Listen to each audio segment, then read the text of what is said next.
দেশ জুড়ে নিট পরীক্ষার পেপার ফাঁস নিয়ে বাড়ছে বিতর্ক। এই ইস্যুতে এবার পথে নামল ভারতীয় ছাত্র ফেডারেশন সদর বিভাগীয় কমিটি। প্যারাডাইস চমুনা এলাকায় কেন্দ্রীয় শিক্ষামন্ত্রীর কুশপুতল দাহ করে বিক্ষোভ দেখান আন্দোলনকারীরা। অভিযোগ, পেপার ফাঁসের ঘটনায় দেশের লক্ষ লক্ষ ছাত্রছাত্রীর ভবিষ্যৎ নিয়ে ছিনিমিনি খেলা হয়েছে। প্যারাডাইস চমুনা এলাকায় জড়ো হয়ে বিক্ষোভ প্রদর্শন করেন আন্দোলনকারীরা। এরপর কেন্দ্রীয় শিক্ষামন্ত্রীর কুশপুতল দাহ করে ক্ষোভ উগরে দেন ছাত্র সাংগঠনিক সদস্যরা। বিক্ষোভকারীদের দাবি, পুরো ঘটনার নিরপেক্ষ তদন্ত করতে হবে এবং দোষীদের বিরুদ্ধে কড়া ব্যবস্থা নিতে হবে। একই সঙ্গে পরীক্ষা ব্যবস্থার স্বচ্ছতা ফিরিয়ে আনার দাবিও তোলা হয়।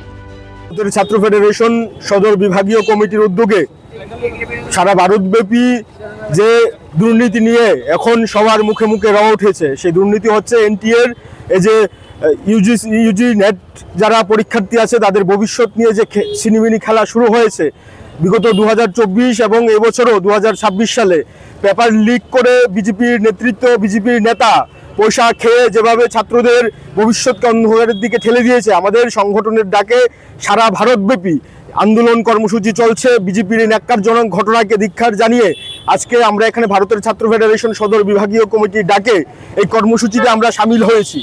আমরা যেটা বলতে চাই, পেপার চোর, বিশেষ করে যারা নিট পেপার ফাঁস বিতর্ক কি শুধু পরীক্ষার গণ্ডিতে সীমাবদ্ধ নাকি এর পেছনে রয়েছে আরো বড় কোনো চক্র?